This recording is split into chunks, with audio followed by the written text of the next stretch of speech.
সামনে যে পাওয়ার টিলারটা দেখা যাচ্ছে, এই পাওয়ার টিলার দিয়ে ধানের জন্য জমি চাষ করা হচ্ছে।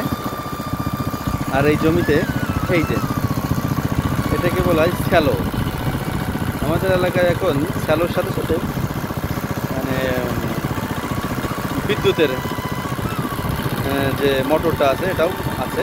এটা একটু মাঠ থেকে দূরে, মানে মেন রোড থেকে দূরে হওয়ার কারণে এগুলোতে এইসব জায়গায় স্যালো ব্যবহার করা হয়। আর যেগুলো বোরিংগুলো, এই যে স্যালোগুলো যেই জায়গাতে স্থাপন করা হয় এগুলোকে বোরিং বলা হয়।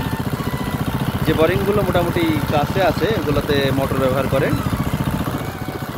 এই যে এই স্যালো দিয়ে পানি তোলা হচ্ছে, এই পানি দিয়েই এই জমি দিচ্ছে এবং পাওয়ার টিলার দিয়ে চাষ করা হচ্ছে।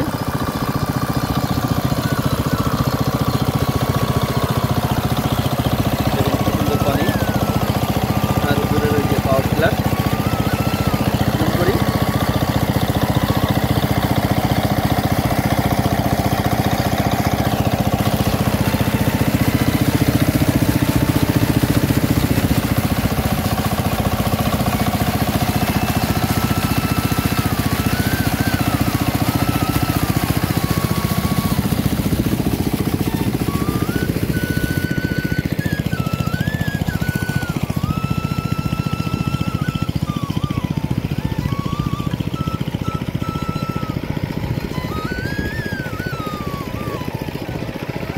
চাষ চলছে।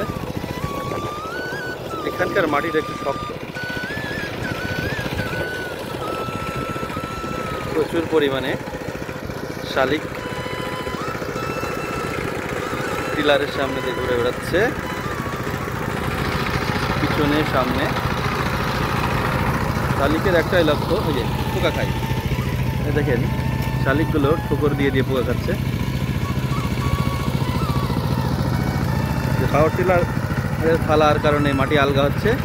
এই আলগা মাটির ভিতর থেকে বিভিন্ন ধরনের কীটপতঙ্গ বেরোচ্ছে এবং এগুলাই এই শালিকগুলো মূল টার্গেট এবং এইগুলো এরা খাচ্ছে।